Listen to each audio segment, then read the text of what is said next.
Quiero, quiero presentarles a Daniela Bocio, quien es obviamente una experta en el rol de Service Designer. Actualmente trabaja en Globant y es una apasionada por crear servicios y experiencias poniendo a las personas en el centro de todo. Tiene más de 8 años de experiencia, trabaja en consultoría frente a diseño e innovación de diferentes industrias. Es maquilladora y ama explorar a través del movimiento, corriendo o haciendo otros deportes. Así que no es solamente trabajo, también amo otras cosas interesantes. Así que Dani, muchas gracias por estar acá y bienvenida.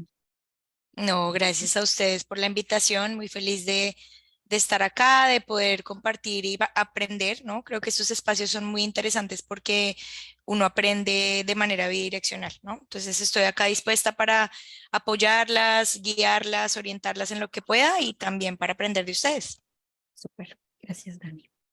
Y obviamente les presento también a Natalia Jiménez es una tesa con todo el tema de UX Designer. También está trabajando en Globant y tiene más de 12 años creando productos digitales para diferentes industrias. Como mamá soltera, ha desarrollado una mentalidad resiliente y creativa, lo que le ha permitido encontrar soluciones innovadoras tanto en su vida personal como en su carrera profesional.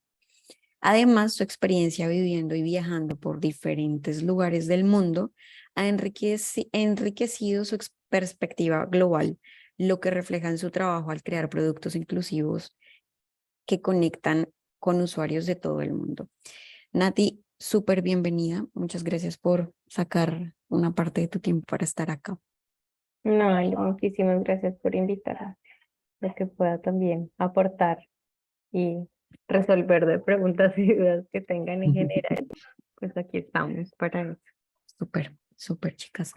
Bueno, arrancando, hay una pregunta que creo que todos nos hemos hecho en algún momento o aún nos seguimos haciendo porque no es muy clara la diferencia y no hay mucha documentación al respecto y es, ¿qué es un UX? ¿Qué es un UI? ¿Qué es Service Designer? ¿Y cuál es esa gran diferencia, aunque todos lo vemos como así de chiquito, ¿no? No sé, alguna de las dos, bueno, las dos, adelante, ahí ya la que quiera comenzar. Bueno, si quieres, pues comienzo yo y yo creo que también todo parte, pues al final las dos cosas parten como, las tres cosas parten como del mismo principio y es, pues obviamente se basan en el diseño de experiencias en general.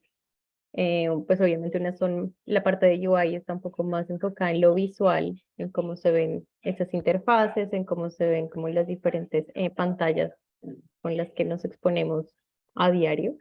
Em, la parte de experiencia pues está un poco más de UX, está más enfocada en definir esa experiencia para que sea fácil de usar, para que sea fácil de navegar, para que cumpla un propósito pues como con los objetivos que tiene pues los diferentes tipos de usuarios y pues ahí ya digamos que service, pues Dani, no sé, está pues obviamente enfocado en la generalidad del servicio, no solamente digital, sino también pues fuera de lo digital. Dani me corrige o si quieres complementar. Dale, Nati. No, pues súper en línea con lo que Nati nos cuenta, yo agregaría que al final todo es diseño, ¿no? ¿Y qué es diseño? Digamos, a diferencia, por ejemplo, del arte. El diseño es pensar en las personas. Y cuando hablamos de personas, por supuesto, el usuario o la persona que va a vivir esa experiencia que comentaba Nati, que va a usar ese producto digital, por ejemplo, como una aplicación, una página web o incluso un producto físico. También, o sea, cualquier tipo de experiencia o servicios, ¿no? Digamos, si alguien va a un restaurante, está recibiendo un servicio, entonces el comensal es un usuario, pero las personas también son, por ejemplo, los empleados, aquellos que hacen posible que esa experiencia se entregue. El negocio también son personas. Al final, el diseño lo que hace es entender que hay como un ecosistema de personas implicadas a la hora de entregar una experiencia. Y el service design lo que hace es complementar las otras disciplinas de diseño, teniendo una visión mucho más holística o mucho más amplia de, como mencionaba anteriormente, no solamente pensar en el usuario, sino también pensar qué otros actores son relevantes a la hora de diseñar una experiencia para poder orquestarlos y así como organizar las fichas para asegurar que esa experiencia sea memorable y se pueda entregar de manera satisfactoria. Entonces, al final, estos tres roles tienen diferencias más que todo a la hora, digamos, de ejecutar, pero en el pensamiento y en el mindset es lo mismo. Y por eso también encontramos que hay mucha colaboración entre estos roles. A la hora de diseñar, digamos, un producto, servicio o experiencia que abordamos las distintas fases de diseño, vemos que los tres campos que acabamos de mencionar pueden estar presentes a la hora de investigar al usuario, a la hora de definir cómo va a ser la experiencia, a la hora de hacer talleres de co-creación para que muchas personas piensen en cuál va a ser la mejor solución, a la hora de bajar esa solución a un prototipo, ¿sí? O a una solución ya final.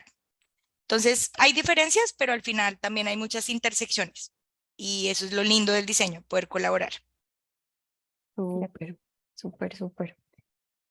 Muchas gracias por la aclaración. Respecto a la preparación a nivel educativo, las personas que están interesadas en ser a futuro uno de esos roles y volverse el más experto, ¿qué es lo mínimo que deberían estudiar?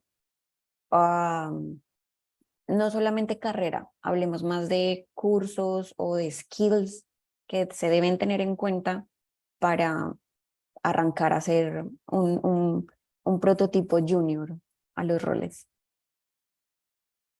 Ahí, Nati, ¿quieres empezar o...? Pues yo digo, igual, o sea, bueno, no sé, es que depende mucho también de las personas y como decía Daniel al inicio, cuando le estábamos, como cuando le estaba diciendo cosas a Jaylis, y es, depende mucho también de lo que tú quieres, de lo que te apasiona, de lo que, de esas cosas que tú sabes que también son fortalezas, porque para cualquiera de los roles pues vas a poder aplicar esas fortalezas que tienes, no solamente profesionales, sino personales también. O sea, digamos que en este caso de los tres roles, hay dos que son muy enfocados, muy volcados al usuario, como decía Dani, pues digamos más que en la parte de diseño, en la parte de UI, digamos que ellos de pronto no están tan enfocados en el usuario, aunque diseñan para el usuario, tienen en cuenta toda la información, pero no tienen ese contacto necesariamente directo con los usuarios finales, como si lo tenemos de pronto en Service Design y en UX Design.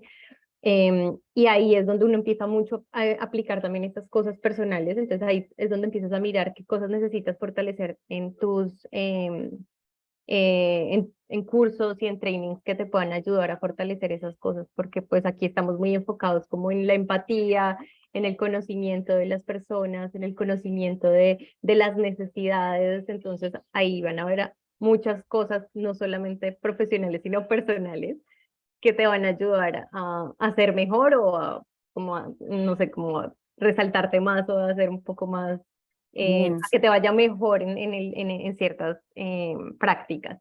Entonces, Eso es, obviamente, esa es la perdón, primera parte.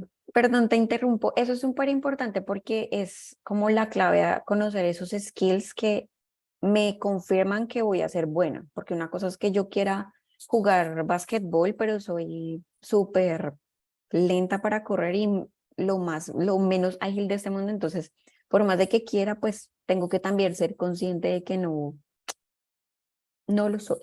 Sí, Pero eso es aparte de eso, por ejemplo, yo sé que soy súper creativa, que me gusta estar analizando mi usuario. Bueno, ustedes sabrán especificar más este tipo de skills, pero a nivel educativo, que, bueno, aparte de obviamente una carrera profesional, que nos gustaría saber cuál carrera es en particular o cuál es la más enfocada a qué cursos también, qué diplomados, ahí aparte te de, porque diría, estamos hablando de diferentes tipos de personas con diferentes recursos donde de pronto no todas las personas pueden acceder a la universidad o a un instituto o whatever. sí, digamos que ahí la ventaja también, obviamente, es que en este momento hay muchísimos cursos y muchísimas cosas en las que nos podemos apoyar y hay de todos los precios y para todos los tipos de bolsillos.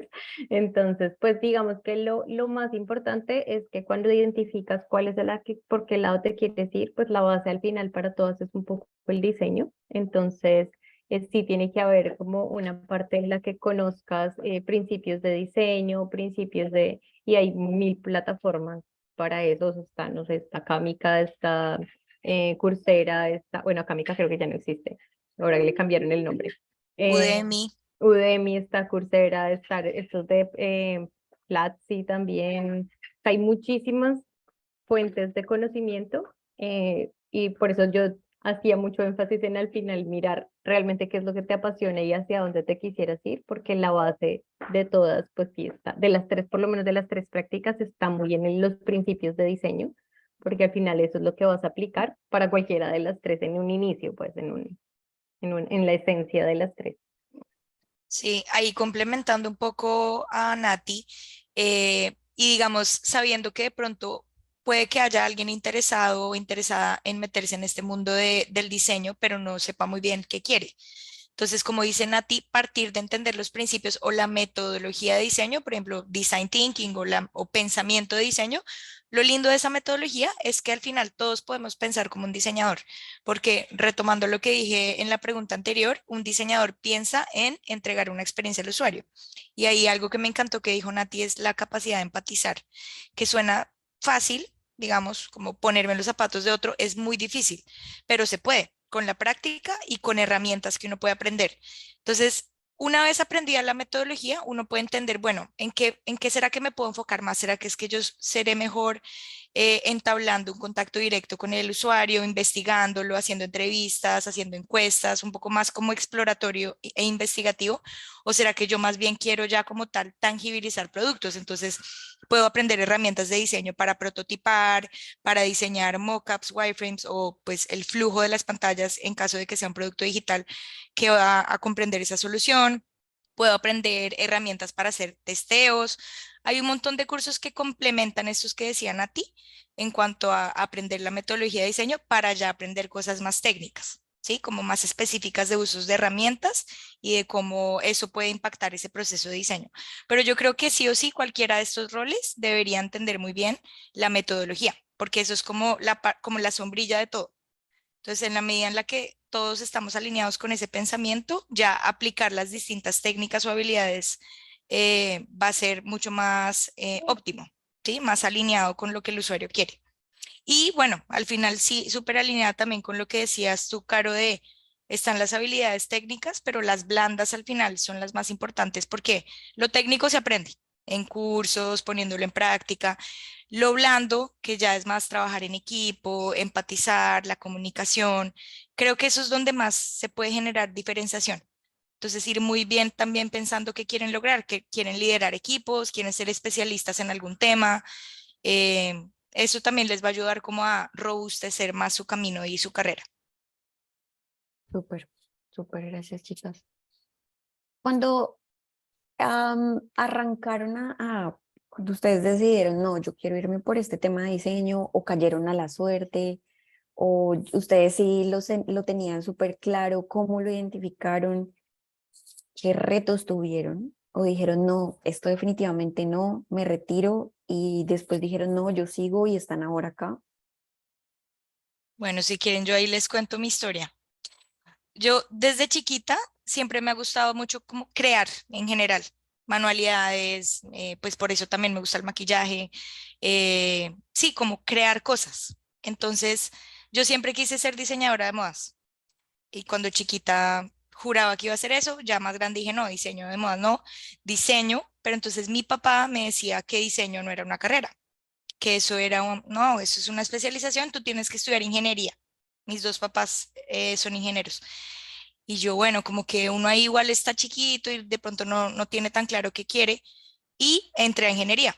Hice un semestre de ingeniería, no me gustó nada. O sea, de una dije, esto pues podría hacerlo, pero como obligada, no apasionada. Por eso fue como fui tan enfática con el tema de la pasión. Me cambié a diseño, pero entonces empecé a ver que el diseño era un poco como abstracto y me daba miedo porque se tenía presión. Yo creo que hoy en día eso ya no pasa porque el diseño ha cogido mucha fuerza, casi que exponencial en los últimos años.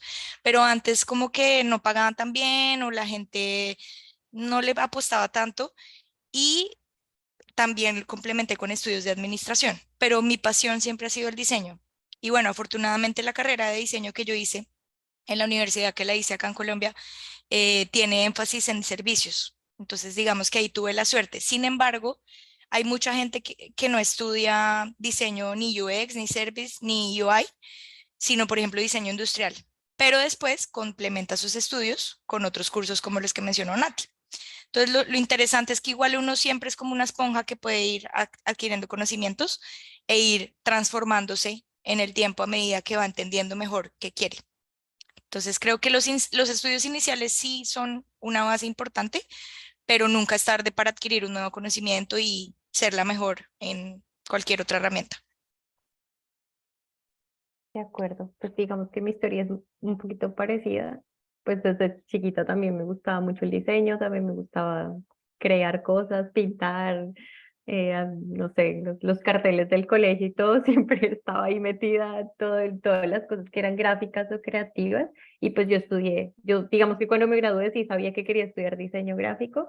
En ese momento pues digamos que no estaba tan fuerte en la parte digital, pero cuando yo me gradué de la universidad pues sí, como que me fui por ahí y solamente era diseñadora, pues ahí sí, tengo un poquito de ambas cosas de UI, solamente me metí en la parte de web y ya después, pues fue que me di cuenta que me gustaba mucho la parte del usuario y entender por qué estamos diseñando de esta manera y por qué, el porqué de las cosas y no solamente porque se vieran bonitas o porque tuvieran una estética visual, sino pues darles una razón y un motivo y por eso me volqué a la parte de UX pues más enfocada como también en entender los usuarios y entender el problema y entender el porqué. Entonces digamos que en ese sentido sí, ahí fue donde yo encontré esa parte que me gustaba y que me llamaba la atención y que de pronto hoy al inicio, cuando no estaban tan marcados los roles, lo hacía un poco empírico, o sea, yo trataba de darle un sentido a las cosas, yo trataba de entender y decir esto debería ser así por esto debería ser así por otra cosa, y cuando empezaron a formarse o a salir a la luz más estos roles separados, fue cuando dije como no, es que esto es lo que yo he venido haciendo en los últimos 3 años de mi vida, pues este es el nombre que tengo que ponerle.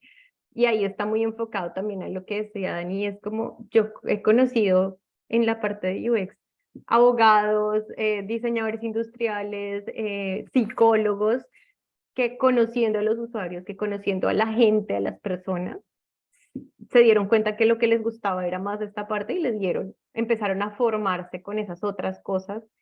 Y igual usando como esa base de conocimiento que tenían, en mi caso era muy del diseño visual, pero en otros aspectos, en otras carreras, como no sé, psicología, tienen mucho contacto con la persona, con las motivaciones, con los dolores de las personas, con las cosas que les gustan, y pues uno le va dando el sentido y usando esos otros skills que nunca se fueron al fondo pues de una bolsa negra en la basura, sino que al final tú empiezas a buscar esas otras cosas que te han pasado en la vida, que has tenido experiencias y cómo tú puedes usar todo eso que has aprendido para complementar en tu carrera y en lo que haces todos los días. Y pues encontrando esa pasión, esas cosas que te gustan y te apasionan, porque eso yo pienso que es lo que hace la diferencia en el éxito. Cuando tú haces las cosas porque te gustan y porque encontraste que eso es lo que te motiva y todos los días, aunque las cosas sean difíciles, aunque no tengas ganas de levantarte algunos días, encuentras la motivación en lo que haces, eso también te ayuda a ser bueno en lo que haces, a encontrar las ganas de seguir aprendiendo, encontrar las ganas de seguir formándote para apoyar esas cosas en las que tú quieres desenvolverte profesionalmente. Súper, súper, Nata. Mientras, nos faltan un par de preguntitas, pero si quieren, mientras tanto, en el chat donde todos podamos verlas, nos pueden ir dejando las preguntas que quisieran hacerle a Nata y a Dani, para que ya cuando cerremos las preguntas que tenemos para ellas, ya podamos comenzar a que ellas nos respondan las que ustedes quieran, ¿vale? Listo. ¿Qué sería? Digamos que por más de que no hay gente, porque es claro que hay un montón de posiciones abiertas, pero no hay gente y tampoco saben por dónde empezar ni nada. Y hay muchas personas que están queriendo entrar al mundo de estos roles, pero tampoco están muy bien preparados. Les falta algo. ¿Qué tips nos podrían dar para ser un junior atractivo, un junior que ustedes vean cuando están haciendo las entrevistas o una hoja de vida y dicen, "Hmm, quiero a él y no a los demás que tienen en lista"? ¿Qué revisan?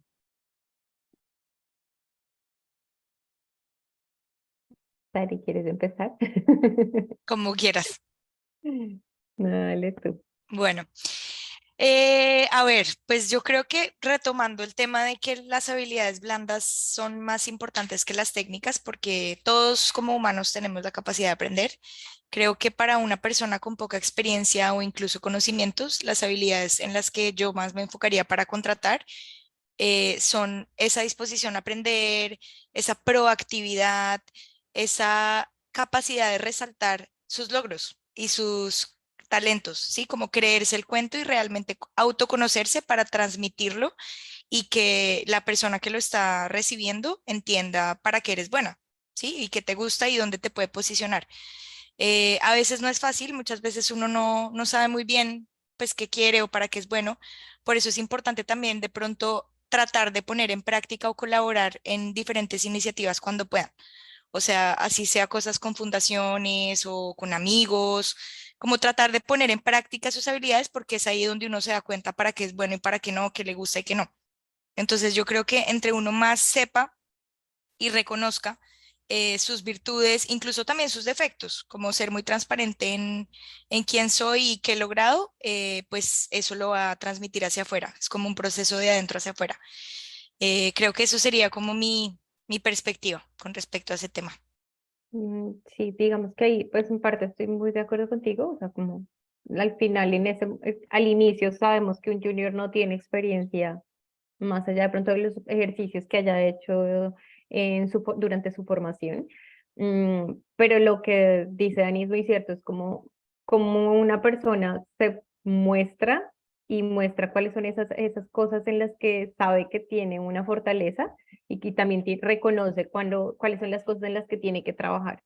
Y sinceridad, para mí eso es como lo más importante, cuando son súper sinceros y me dicen, no sé, yo no sé hacer esto, pero lo aprendo, es como, esa es la palabra, o sea, cuando te dicen como que no saben y tú les sientes que no les importa que no saben, pues es como que esta es una persona que no quiere aprender o que no sabe todavía, de pronto no ha encontrado su pasión, esto no es como que lo que le gusta mucho, eso hace la diferencia, o sea, la actitud es 100% lo que hace que uno quiera pues ayudar o verle no sé, como el futuro a una persona que uno está contratando en ese momento, porque al final, cuando tú contratas un junior, tú estás contratando, o sea, tú, no estás, tú le estás apostando a lo que esa persona, a las capacidades que le ves a esa persona de relacionarse y de crecer y de desenvolverse en el rol que va a ejecutar. Entonces, obviamente, ahí es donde está lo más importante. O sea, sí está bien que se preparen, está bien que tengan cursos y cosas,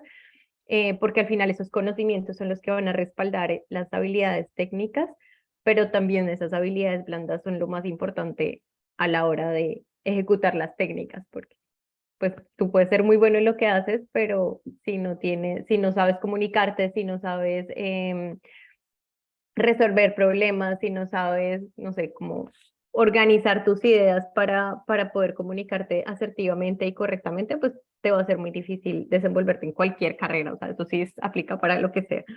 Mm. Total, total. Ahí yo sumaría un poco una CV actualizada, bonita, entre menos hojas mejor. Bueno, creo que tenemos un video en nuestro canal donde hicimos una sesión de cuál deberían ser esos tips o esas recomendaciones para la hoja de vida y el perfil de LinkedIn. Entonces, sería bueno que también fueran a revisarlo. Si no lo encuentran, escríbanos y nosotros se los compartimos para que también lo tengan en cuenta. Bueno, vamos a pasar a la siguiente fase y última de nuestro panel. Les presento a Nicole. Nicole también es una codirectora de Women Who Code y ahí las dejo con ella para nuestra segunda parte. Vale, muchas gracias. Bueno, igual seguimos con preguntas, es más que Carlos se tiene que retirar, pero una de las dudas que nos enviaron muchísimo está relacionada a como el nuevo trend de la inteligencia artificial y quieren saber, las más que tienen curiosidad de cómo ven ustedes que influye o cómo les ha influido toda esta parte de inteligencia artificial en estos roles y áreas. Vale, pues digamos que y yo creo que aplica para ambas. O sea, lo primero es Yo sé que la primera pregunta que le sale a todo el mundo en la cabeza con inteligencia artificial es como, ¿este rol sí va a seguir funcionando o no va a seguir funcionando? ¿O qué va a pasar en unos años? Porque si voy a empezar a aprender esto, pues si en unos años va a ser obsoleto. Y mi primera respuesta contra eso es, la verdad, o sea, la inteligencia artificial es una oportunidad y una herramienta que te va a ayudar a potencializar tu trabajo, pero no necesariamente tiene que ser una amenaza, porque hay algo muy importante en lo que hemos estado hablando con Dani, los que le hemos estado contando, y es que al final la base de nuestro trabajo es la empatía con los usuarios y eso es algo que la inteligencia artificial no tiene. Entonces, obviamente es una fortaleza para nosotros, porque nosotros podemos, o sea, esa parte es la que nosotros no nos va a quitar el trabajo. Y al final hay un montón de aplicaciones y hay un montón de herramientas que usando inteligencia artificial pues nos van a ayudar a potencializar nuestro trabajo, o sea, no sé, como análisis de datos, cuando son grandes cantidades de datos, ahí es donde podemos utilizar inteligencia artificial, em, para organizar o para definir personas y perfiles de usuarios y em, como de clientes y se me fue la palabra. Bueno, para definir esas personas, inteligencia artificial nos ayuda un montón, trayendo la data, analizando la data, haciendo sugerencias. O sea, ahí es donde aprender cómo utilizar esos tools va a ser la diferencia entre cómo tú utilizas eso a tu favor.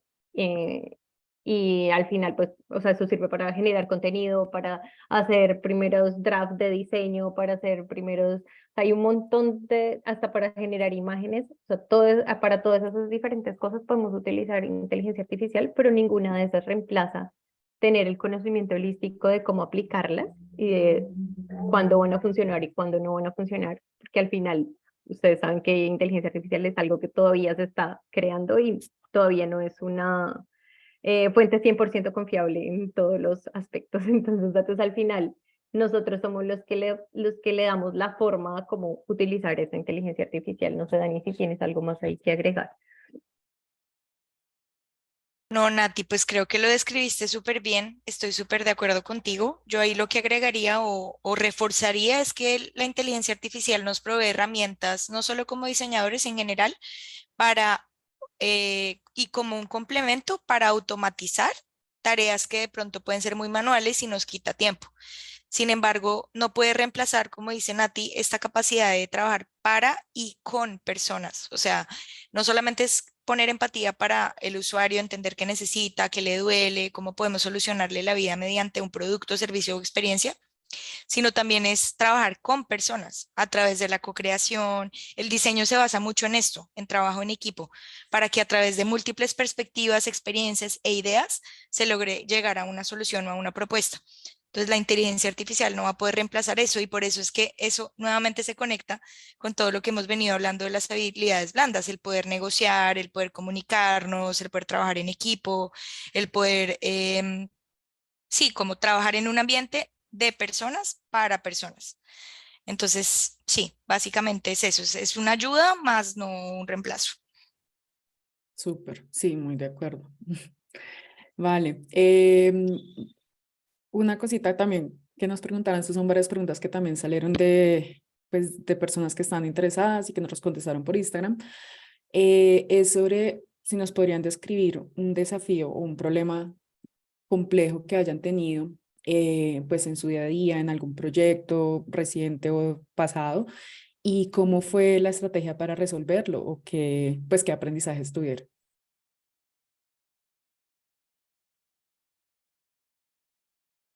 Ok, no, pues yo creo que igual hay un montón. Difícil escoger uno.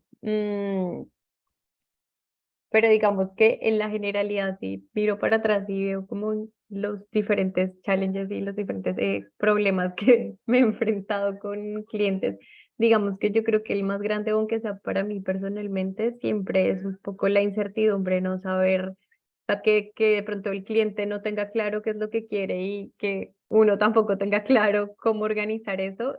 Pues para mí eso siempre ha sido el problema más grande en general en mi carrera, es cuando y que en realidad es algo que le pasa a todos los clientes, al inicio ninguno, casi ninguno sabe lo que quiere. Entonces es más como identificar eso, identificar cuáles son las personas clave que toman decisiones y poder sentarse con ellos y co-crear con ellos, entender cuáles son los problemas, qué es lo que están tratando de solucionar con lo que te están viniendo a pedir, que supuestamente es lo que necesitan, para poder reformular si realmente es eso lo que necesitan o no y poder definir cuál es el plan de acción y qué es lo que tenemos que hacer para solucionar. Entonces, sí, no sé, porque a veces vienen y te dicen, no, yo quiero una aplicación web para, no sé, para esto. Y al final, cuando tú empiezas a hablar con el cliente y empiezas a entender de dónde viene esa necesidad, te das cuenta que de pronto lo que necesitan no es una aplicación, sino es simplemente un sitio web enfocado, de pronto muy volcado a aplicaciones móviles, o a dispositivos móviles, pero no necesitan una aplicación. Entonces es más como aprender a definir eso y entender quiénes son las personas claves que toman decisiones y quiénes son las que definir bien cuál es el problema que se está tratando de solucionar para poder decir, ok, esto es lo que hay que hacer y esta es la mejor forma de hacerlo. Para mí eso siempre ha sido como el problema más grande y con lo que más uno tiene dificultades en el camino, o por lo menos a mí me ha pasado, eso es lo que más me pasa a mí, no sé si a Dani es igual, porque es difícil decirte uno, o sea, la verdad que al final todos Claro. se resumen a lo mismo. Sí, de acuerdo. De hecho, en Globant, nosotras con Nati trabajamos en modo consultoría. ¿Qué quiere decir esto? Que nosotras estamos asignadas a un proyecto, pero que este proyecto puede cambiar. Entonces, digamos, en mi caso, yo ya he estado en 3 proyectos, han sido largos, pero han sido muy distintos. Mi primer proyecto fue con una empresa de entretenimiento, el segundo fue para trabajar con un área de recursos humanos, el de ahora es con un banco. Y hay una frase muy linda que se usa en el diseño y es enamórate del problema y no de la solución. Entonces, es difícil a veces cuando uno como diseñador, sea UX, UI, Service, el que sea, ha trabajado y ha creado algo y eso se cae. Eso ya no se va a hacer. Entonces, uno como diseñador debe tener la habilidad de ser flexible y de ser, como dicen a ti, capaz de navegar en la incertidumbre y de saber que lo que tienes que perseguir es resolver el problema, no enamorarte de una solución. Entonces, de acuerdo con Nati, con que al final, cualquiera que sea el reto, va a tener las mismas implicancias y los mismos desafíos. En mi caso, yo, digamos, ahorita estoy trabajando con el banco que les comentaba y estamos trabajando en un proyecto en donde yo como service tengo que trabajar con muchas áreas que trabajan por silos. O sea, trabajan individualmente, el área de tecnología, el área de experiencia, el área de métricas.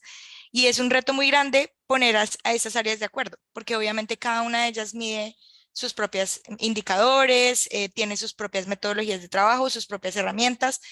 Entonces, de cara al service design, que como les decía es más como esa parte estratégica, es muy difícil a veces poner de acuerdo a las personas, ¿sí? Como orquestar, pero pues para eso estamos ahí, para ayudarles a encontrar una metodología de trabajo que sea más organizada, más alineada, que todos persigan el mismo objetivo que es diseñar para el usuario. Muchas veces las compañías piensan en las compañías, no piensan en lo que el usuario o el cliente le duele, necesita. Entonces ahí es donde de nuevo cualquiera de nosotros como diseñadores debemos entrar a poner la voz del cliente en el centro y que ese sea el norte. Obviamente también los objetivos de negocio, pero en la medida en la que seamos capaces de convencer a las personas de que lo que debemos perseguir es entregar la mejor experiencia del cliente, va a ser más fácil, digamos, resolver este reto que les decía, que es poner a la gente de acuerdo. Creo que ese por el lado, pues por mi experiencia es como el reto que más vivo en el día a día. Ok, ahí, bueno, me sale una pregunta adicional, como pues como con lo que me narras. Y sí, al ser consultoría, digamos que me da curiosidad, por ejemplo, cómo llegan como al grupo de usuarios, o sea, si es algo que la empresa con la que hacen la consultoría les brinda, o sea, a ustedes en el día a día les toca enfrentar ese problema de decir, pues me toca buscar esa información por mi cuenta, cómo es esa conexión, sobre todo porque es un ambiente donde no necesariamente ustedes están inmersas en la empresa que está buscando ese producto. Sí, pues digamos que ahí depende, ¿no? O sea, hay empresas que ya están muy avanzadas y tienen conocimiento de quién son sus clientes, más allá de cuánto gastan, por ejemplo, o de qué edad tienen.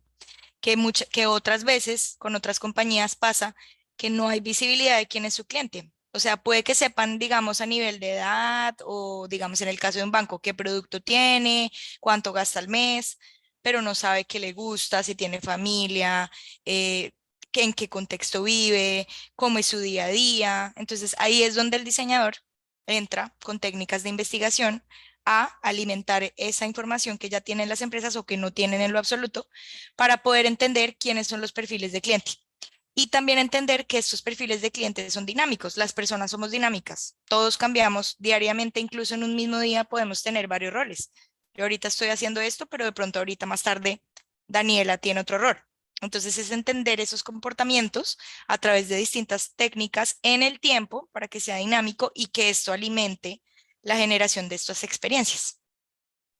Súper, vale. No sé si Natalia tiene algo No, adicional. estoy de acuerdo con Dani, o sea, al final es eso y depende mucho del cliente, de la madurez que tenga el cliente en sus procesos para conocer a sus usuarios o no. Y también pues obviamente en el contacto que tienen con diseño para poder poner a ese usuario en el frente y empezar a entender al usuario, porque pues muchas veces también como consultores tenemos que ayudarles a los clientes a organizar sus procesos para poder poner al usuario enfrente y empezar a generar esos contactos con el usuario, con el cliente al final. Porque, pues, muchos no lo tienen y hay que empezar de Súper. ceros en ese proceso. Vale, bueno, ya casi arranco con las preguntas, entonces porfa escriban las que se les hayan ocurrido en este momentico. La última sería, porque mencionaste lo de las técnicas de investigación y cómo ayudarles precisamente desde esa investigación que les tocará hacer en algún caso de que estos clientes no tengan nada de información o que no llegue una empresa, una startup que hasta ahora, digamos, por ejemplo, le toque a uno consolidar ese equipo. ¿Me podrían brevemente, sé que debe de ser un mundo gigante, qué técnicas de investigación ustedes prefieren o cómo es ese tema? Bueno, ahí, ¿o quieres hablar tú, Nati? No sé, cómo quieras. Dale, si quieres, dale tú. Vale. Igual hay muchas formas, o sea, no es como que de inicio todo tenga que ser súper estructurado. Hay muchas formas de conocer a los usuarios. Si digamos, no sé, hay encuestas, tú puedes hacer encuestas, puedes hacer entrevistas, pues, o sea, hay muchas formas de empezar a generar esas bases de datos y empezar a generar esa información o a recoger esa información que necesitas de los usuarios. Em, entonces, obviamente va a depender pues del nivel de madurez del cliente en cuanto al conocimiento de los usuarios y también de los diferentes canales que existan, porque pues al final vamos a usar los canales que ya existan para poder empezar a recoger esa información. Entonces, si ya tienen un sitio web, pues ahí uno puede poner, no sé, una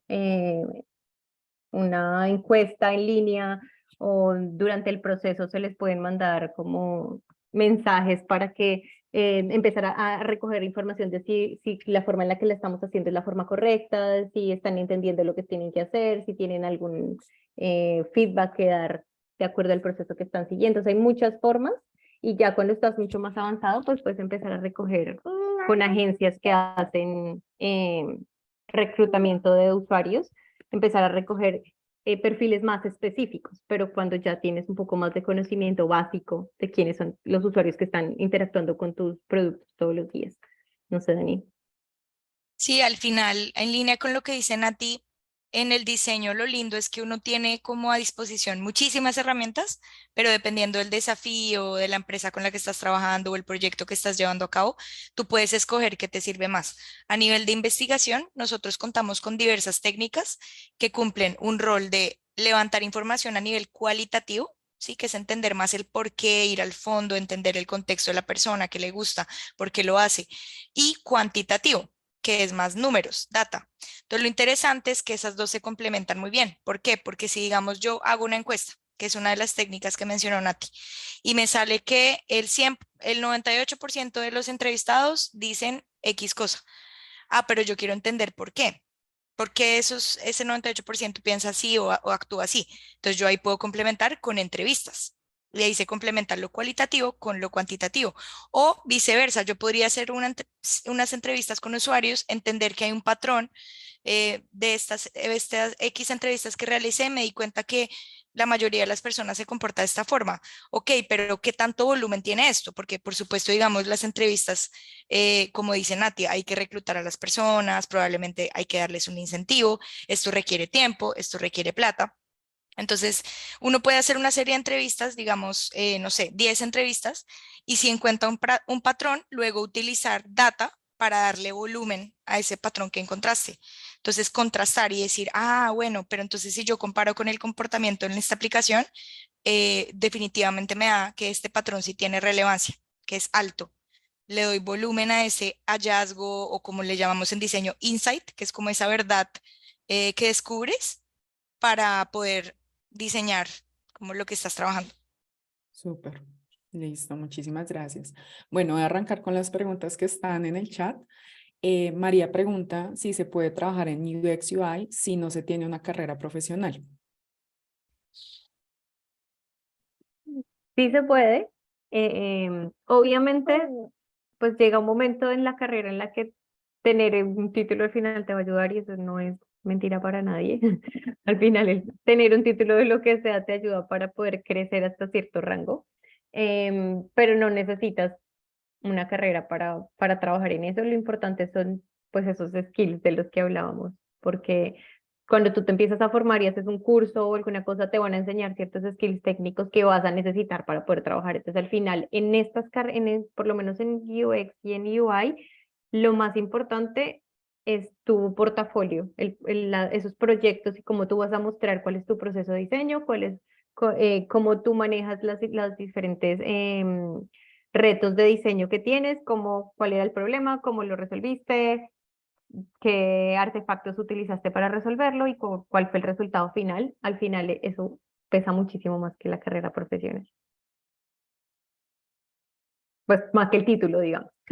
Porque tú puedes tener un título y al final no saber nada ni cómo aplicar esos conceptos. Entonces al final, eso es lo bueno de pronto de estas carreras y es que al final importa más esos proyectos en los que has trabajado y cómo los resolviste y cómo los muestras que el propio cartón. De acuerdo. Y Daniela, no sé si tengas algo adicional que comentar. Pues no, yo creo que Nati lo dijo súper bien. De pronto agregaría una frase interesante por recordar y es, en el diseño aprendemos haciendo. Entonces creo que aplica exactamente igual para entrar a este mundo del diseño y es, aprendes haciendo, porque en la medida en la que haces, te das cuenta de cómo lo estás haciendo, qué puedes mejorar, qué habilidades extra necesitas, cómo puedes desenvolverte en un ambiente de trabajo en equipo.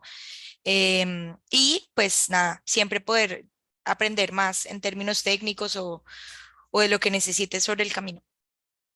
Súper. Ya ahí añadiría de pronto que, pues no sé, hay como muchos espacios y recientemente como que han cogido mucha fuerza, por ejemplo, los bootcamps, que son precisamente como estos talleres intensivos que buscan precisamente ampliar el conocimiento en un segmento muy específico. Entonces, si hay un bootcamp, por ejemplo, de UX UI, al que tengan acceso, es buenísimo porque usualmente también buscan conectar a las personas del bootcamp con empresas para que hagan o prácticas o algo y esa experiencia cuenta y les ayuda a ir despegándose como portafolio que mencionan Dani y Nata. Listo.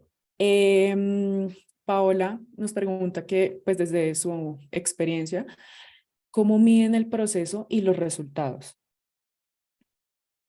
Bueno, ahí yo por mi lado diría que lo primero es entender cómo se ve el éxito dentro del proyecto. O sea, qué es éxito para el equipo, ¿no? Cómo estar muy alineados en cuanto a qué queremos lograr. Una vez tengamos eso claro, pues eso va a estar alineado con cómo podemos medir el éxito de esos resultados. El proceso, digamos que pues se puede medir en términos de hitos, ¿no? Hitos de trabajo. En mi caso, que es mucho como de organizar equipos, entender cómo se está llevando a cabo el proceso de diseño, implementar actividades de investigación, de definición, talleres de co-creación. Entonces, lo que me sirve en mi contexto de trabajo es tener un mapa de cuáles son todas esas actividades acordes al proceso de diseño que estamos llevando a cabo y poder tener una visión de si las estamos cumpliendo, ¿no? O qué nos falta para cumplirlas, muy alineadas con esos indicadores de éxito que se midieron. ¿Sí? Entonces, lo primero es como establecer el norte en equipo, co-crearlo, entender que todos vamos por un camino similar y luego ya cada uno de acuerdo a sus tareas, poder mapearlas y tener un rastreo de si las está cumpliendo o no. Entonces, por ejemplo, un roadmap es una herramienta que sirve mucho para medir cómo estás progresando en términos de las actividades que estás llevando a cabo. Ahí no sé, Paola, si tienes como una duda adicional, si eso más o menos responde tu pregunta. Y si Nati obviamente quiere complementar. No, ahí está bien, eso es básicamente lo que hacemos para medir el proceso y los resultados. Súper, muchas gracias. Bueno, y la última pregunta que tenemos en el chat es de Hailey y nos pregunta si tienen en mente, por ejemplo, un curso en específico que se deba realizar para iniciar el aprendizaje, de pronto algo que él por alguna razón tienen muy presente, o si recomiendan algunos en el particular. Sé que mencionaron pues precisamente como hay 80.000 plataformas hoy en día y 1.000 cosas, pues de pronto es difícil ir a uno específico, pero puede que por preferencia ustedes digan, no, esta plataforma usualmente tiene calidad de pronto en esos cursos, no necesariamente yendo a un curso en especial. Y bueno, ¿cuáles son los tips importantes que deben tomar en cuenta pues en el proceso de aprendizaje, pensaría? Ujú. Vale, pues también ahí yo pienso que depende mucho del presupuesto para poder definir una cosa contra la otra. Por ejemplo, con UX y también, digamos, hay un curso que utilizamos mucho dentro de Globan cuando alguien de otra especialidad quiere pasarse a UX, el que nosotros les mandamos a hacer a ellos, obviamente tenemos un programa en Globan para hacer esos pasos y el que les mandamos a ellos durante ese paso es uno que tiene Coursera, que es de Google, de hecho, está enfocado, está con las metodologías de Google y está muy enfocado pues a todo lo básico de UX. Es un curso de UX de Coursera. Y sé que no es muy costoso, o sea, digamos que no es barato, no es como que no te va a costar nada o que va a ser de verdad muy económico, pero tampoco es que uno no lo pueda pagar, o sea, no te va a costar $1.000, no, estamos hablando de un precio razonable para empezar. Y además creo que pagas por módulos, entonces puedes ir haciendo los módulos por separado y pagándolos también por aparte. Y ese digamos que es un general de UX y pues por el lado de lo que hablábamos con Daniel al inicio, como uno de los cursos básicos para cualquiera de las, eh, de las carreras, pues sería la parte de design thinking y de procesos de diseño. Ese yo diría que es como el primero, incluso antes del de UX, o sea, yo pondría ese como la base y ya ahí tú empiezas a definir, ok, me gusta, me llama más la atención esta fase porque design thinking tiene 4 fases. Entonces, ahí en una de esas, cuando tú empiezas a mirar cuál fase es la que más resuena contigo y con lo que tú quieres y con lo que es tu pasión, entonces te puedes enfocar en alguna de las 4 y darle más profundidad a alguna de las 4, pero yo sí pensaría que eso es como el base para empezar. No sé, Dani, si conoces algún Sí. curso. No, pues yo iba a decir exactamente lo mismo que tú, de que pueden empezar a explorar este mundo del diseño a través de la metodología primero para saber qué les resuena más, como dice Nati. Eh, Hay diferentes costos, pero creo que en Udemy pueden encontrar cursos accesibles. Entonces voy a escribirles acá en el chat Design Thinking en Udemy, porque ya los otros pueden ser de un valor más alto. Por ejemplo, IDEO es bueno, pero ese sí es un poco más costoso. Sin embargo, igual se los dejo acá, por si lo quieren explorar. El que tú tienes de Perú es el Ah, de Colectivo 23, y ¿cierto? Colectivo 23, Ellos sí, tampoco son tan costosos y también tienen buenos cursos para iniciar. sí. Sí, de hecho yo doy clase ahí, por si se animan. De pronto puedo conseguirles un descuento, que a veces me mandan como códigos para dar descuento y podrían explorar. Súper, genial, genial. No sé si eso responde toda tu pregunta o quisieras ampliar un poco la pregunta, Heilis. Sí, sí, me quedó claro todo. Y estaría bueno eso de que pueda pasar o si le dan descuento para aprender. Dale, yo me quedo con esa tarea de averiguar y si estás interesada a ver si te puedo dar el cupo. Bueno, gracias. Dale. Súper. Bueno, creo que no tenemos más preguntas, digamos que en el chat. Sí, y de por este lado tampoco tengo preguntas pendientes. Entonces, no sé si quieran, obviamente, añadir alguna cosa, pues, con respecto a la conversación en general, algún consejo muy, pues, que les sirva, obviamente, a estas personas que quieran iniciar algo, sí, no sé. No, nada, al final, pues es también como que miren, mi consejo al final está muy alineado a todo lo que hemos hablado y es como que también revisen como esas cosas que a ustedes les gustan y les apasionan. Yo sé que al inicio es muy difícil saber hacia dónde se quiere ir uno cuando empieza a hacer las cosas, cuando dice, no, esto no me gusta o sí me gusta, pero pues al final lo importante es empezar, em, empezar a hacer los cursos, empezar a hacer, a mirar como qué cosas les llaman la atención y pues también empezar a explorar, porque pues así es como van a conocer si les gustan o no les gustan. Y ya, pues, no sé, como que hay personas que tenemos más claro lo que queremos desde el inicio o que más o menos por dónde nos queremos ir, pero hay otras personas que están abiertas a explorar y no tiene nada de malo probar varias cosas antes de decir realmente esto es lo que quiero.